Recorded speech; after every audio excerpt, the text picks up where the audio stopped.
Bom, pessoal, então, boa tarde a todos. Meu nome é Cristiano, eu sou médico eletrofisiologista lá do INCOR. E então, eu tenho já vários anos que eu participo no Sarau, é muito legal, eu acho que os temas são super interessantes. E eu vou falar hoje, então, sobre a ablação de fibrilação atrial. E não só a ablação, mas também específico como primeira linha, que realmente é uma coisa que vem acontecendo com os últimos anos. Esse é o meu conflito de interesse que não tem relação com a apresentação. Então, assim, vocês são mais novos, mas mais ou menos em 2002 surgiu o estudo AFIRME, que mostrou, que comparava a estratégia de controle do ritmo com a estratégia de fibrilação atrial. E o que o AFIRME mostrou é que não tinha benefício. A gente manter o paciente em ritmo sinusal não tinha benefício, só manter o controle de resposta e anticoagulação era suficiente. Só que isso já fazem 20 anos e, na verdade, até um estudo do século passado, porque ele foi publicado em 2002, mas os pacientes foram seguidos antes. E, na época, não existia ablação de fibrilação atrial. Era uma coisa que estava muito limitado, muito inicial, e o que só tinha era ablação do NOAV. Então, a grande limitação do AFIRME foi que a maior parte desses pacientes não se conseguiu manter em ritmo sinusal. Então, era uma estratégia de manter o paciente em fibrilação atrial contra manter o paciente em fibrilação atrial, e aí não vai ter mesmo diferença nesse segmento. E agora, recentemente, saiu o ICA-FNET, que foi também mais ou menos isso, é só a estratégia. Os dois buscam o controle do ritmo, mas um controle do ritmo mais precoce e mais agressivo, com um controle do ritmo mais convencional, e que o HAFNet 4 mostrou que o paciente que se tentou o controle do ritmo foi melhor, porque dessa vez se conseguiu o controle do ritmo mesmo. E uma das estratégias que foi utilizado bastante foi a ablação de fibrilação atrial, que atualmente é um procedimento muito eficaz para o controle da fibrilação atrial. E como veio e qual é o conceito da ablação da fibrilação atrial? Você pode ver, a primeira publicação que realmente mostrou o mecanismo das veias pulmonares, mostrou que seria possível fazer a ablação de fibrilação atrial, foi do Michel Essaguerra em 1998. Então lembra, o AFIRME 2000, 2002, realmente nem se sabia o papel das veias, como fazer a ablação.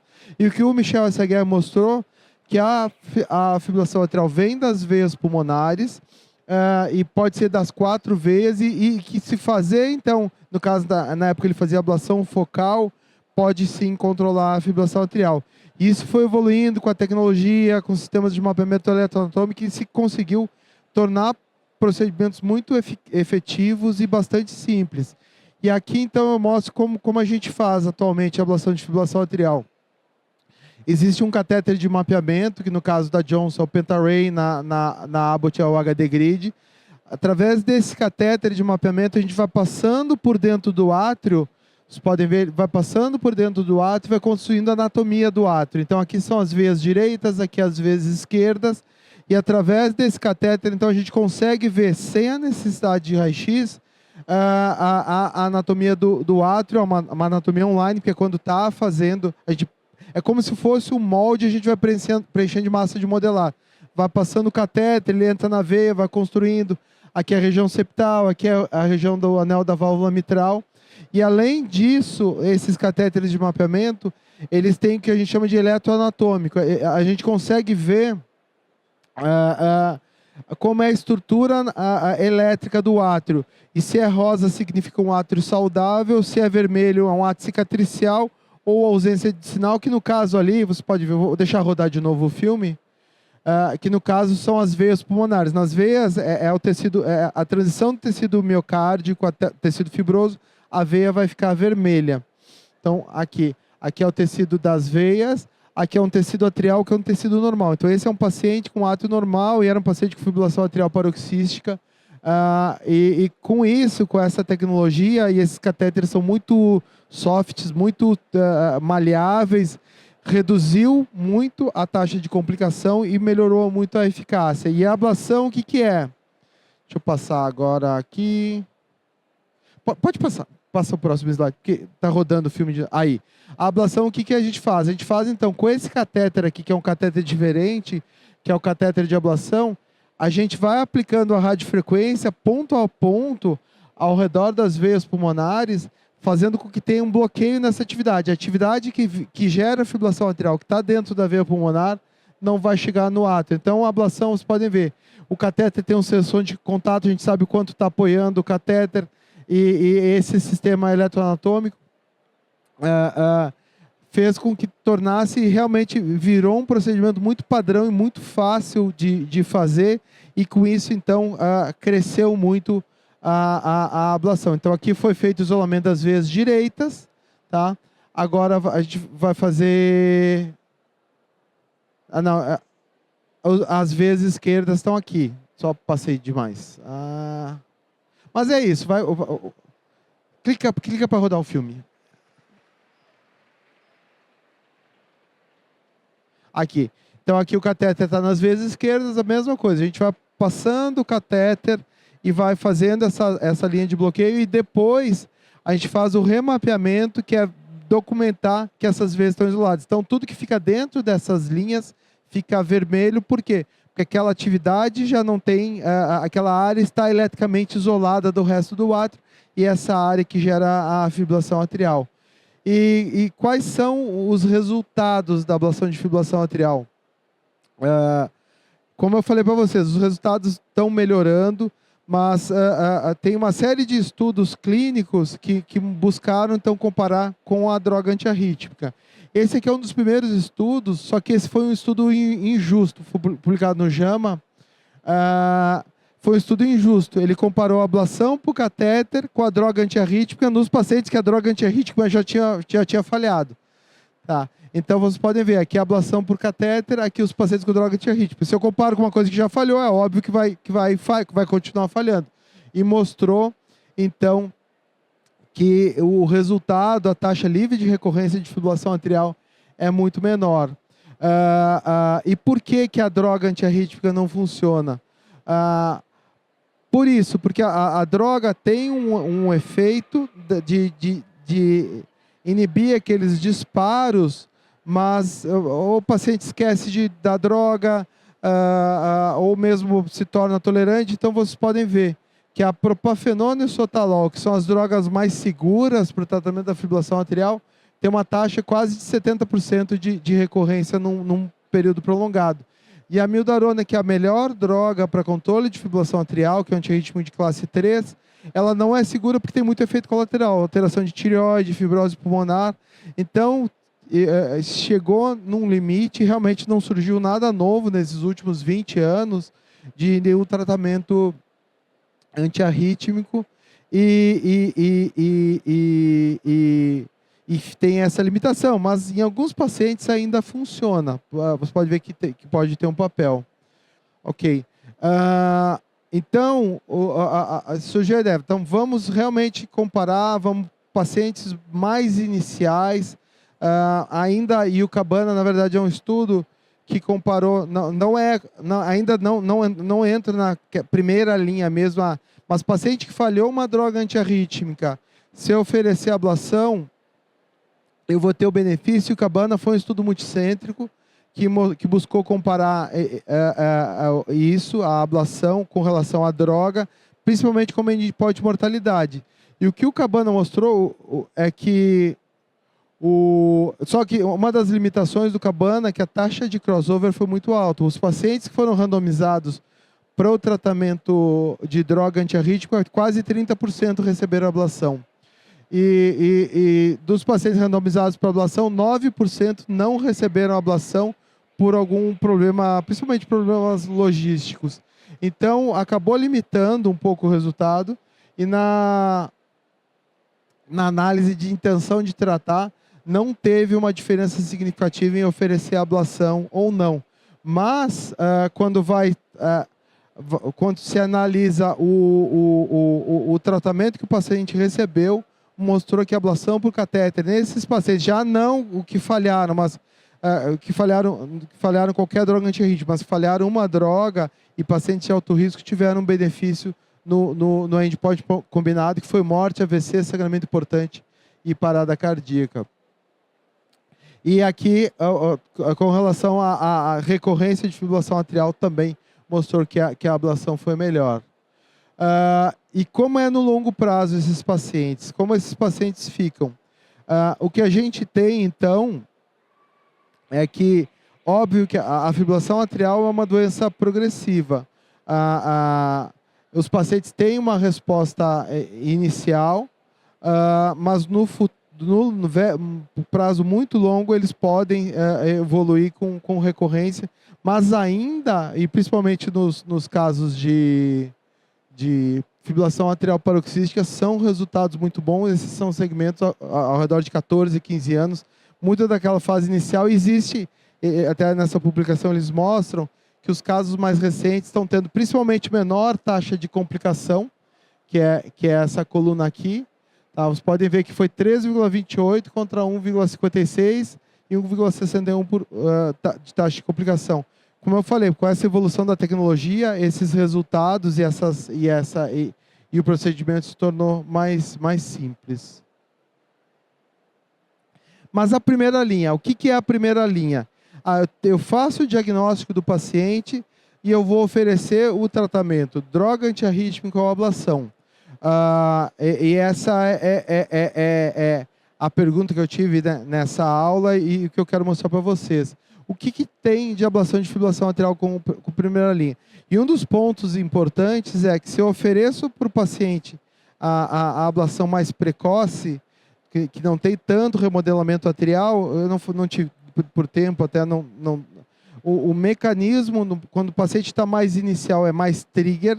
À medida que o tempo vai passando, a fibrilação atrial vai se tornando mais persistente, vai tendo mais fibrose atrial do que menos gatilho. E a ablação, para esses casos, passa a ter uma limitação, que até mostrei naquela curva de antes. O persistente prolongado tem uma taxa maior de recorrência. Mas se oferecer mais precoce, não só o procedimento vai... com essa evolução de segurança, mas eu posso ter um melhor resultado e fazer num paciente realmente muito precoce pode ter um resultado ótimo. E essa é a ideia, então, da ablação como primeira linha. E tem vários estudos, tem estudo tanto com a radiofrequência quanto com a crioablação, e o que a gente vê também, que você pode ver que da droga no início também é melhor, tá? Mas a ablação foi melhor ainda. Então, o RAFT foi um dos primeiros estudos. Esse é um estudo mais antigo até, só que a taxa de complicação foi alta nesse estudo. Já mostrou que sim, é uma estratégia interessante. Esse aqui é o MANTRA. É um outro estudo que avaliou a ablação como primeira linha. Fez o diagnóstico, vai fazer a ablação. O que o MANTRA mostrou que, embora tenha uma taxa de recorrência alta, a taxa de recorrência no MANTRA foi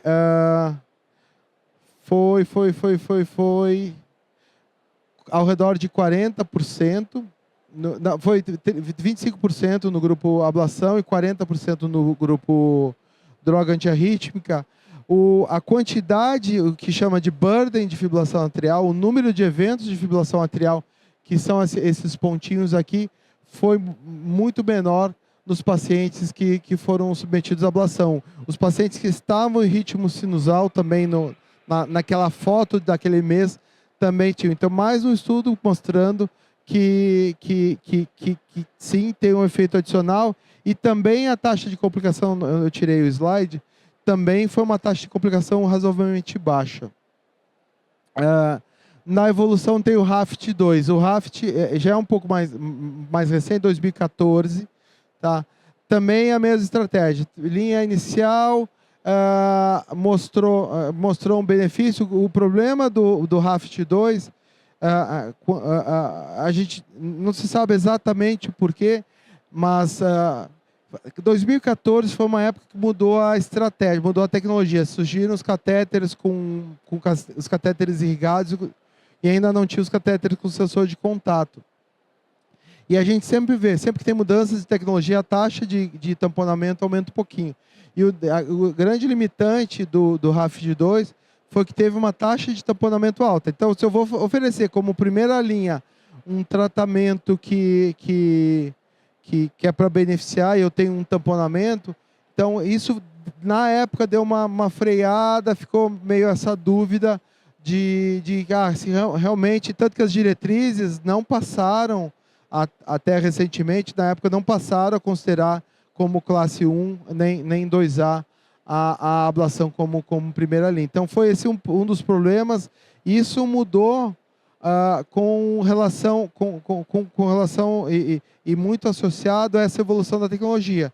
Aqueles sistemas de mapeamento eletroanatômico mudaram muito com relação a 2014, 2012, e também surgiu a crioablação. O que é a crioablação? É muito semelhante à ablação por catéter, só que ao invés de fazer aquele ponto a ponto ao redor das veias, a gente coloca um catéter balão dentro da veia pulmonar e ele vai congelar essa região. Então ele faz aquele isolamento elétrico sem a necessidade de ser ponto a ponto, é o que a gente chama de ablação single shot. E principalmente para mãos menos habilidosas, a crio se tornou um procedimento mais fácil de fazer. Como eu falei, o por catéter está muito fácil, mas a crio se tornou mais fácil, e o que eles resolveram estudar, então, vamos, já que é um inicial, é mais dependente de veia, vamos tentar testar a crio. E o que a crio mostrou é isso, um resultado também muito melhor com relação à droga antiarrítmica.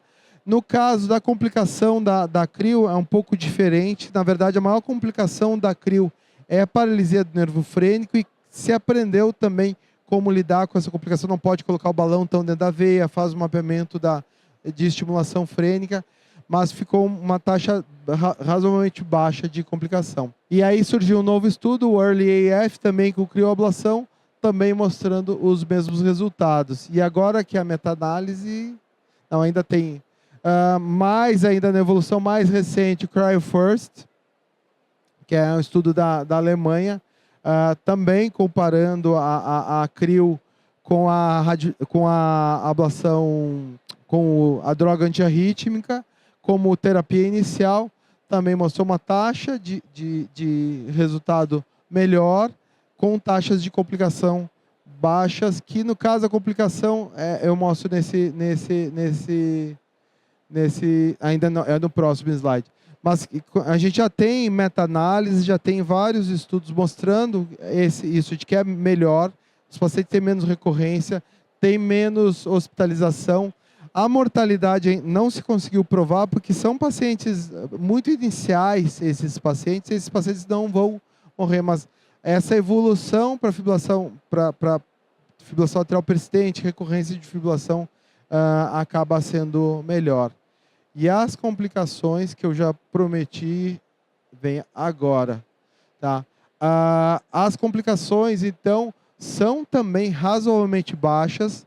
Tá? Então, aqui, 0,5% de complicação de acesso, derrame pericárdico 1,3%, mas hoje em dia até um pouco menor. Hoje em dia vem ao redor de 0,6%. Paralisia do nervo frênico relacionada a crio, 0,5%. Estenose de veia pulmonar é uma complicação que tinha no passado, 0,7%. Então, e uma taxa de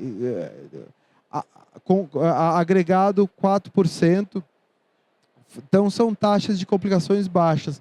Lembrando que as drogas antiarrítmicas também não estão livres de complicação, porque a amiodarona tem o efeito colateral fibrose pulmonar, tem muito sintoma por bradicardia, 1,1%, síncopes relacionados a, principalmente, o flutter 1:1 e também a bradicardia, podendo levar a síncope, mal tolerância hemodinâmica. Então, a droga também não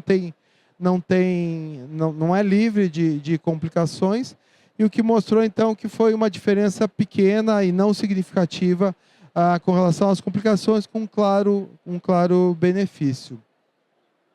Por isso, então, que a diretriz já considera, tá, principalmente para pacientes paroxísticos, mas mesmo os mais persistentes, vocês podem ver, considerando a escolha do paciente, eu já posso mandar e já posso considerar esse paciente para ablação como primeira linha. E a gente vê, principalmente pacientes jovens, atletas que não querem usar remédio, esses pacientes vêm procurar a gente já, como tive um diagnóstico, quero fazer a ablação, e como eu mostrei para vocês, o benefício é claro. A ablação está evoluindo. E vem muita coisa nova aí. Acho que no próximo ano deve chegar aqui no Brasil um novo tipo de energia que chama Pulsed Field Ablation, que é o mesmo conceito de isolar a veia pulmonar, tá? Só que com um tipo de energia que é mais seguro, porque não é a radiofrequência, não é a crio, e principalmente relacionado ao esôfago. O esôfago ele fica próximo da região que a gente faz a aplicação, pode ter lesão esofágica. A Pulsed Field Ablation, por ser uma lesão tecido específico, não faria lesão esofágica. Mas o que mostrou o que a Pulsed Field Ablation vem mostrando, que tem uma taxa bem interessante de resultado com baixa taxa de complicação. Aqui ainda só mais mostrando a evolução da tecnologia com relação aos sensores de contato. Lembra que eu mostrei para vocês que fica aquele númerozinho do contato. Existe um índice que chama o Sure Point na Johnson e o LSI no sistema da Abbott, que ele mensura o quanto é a lesão.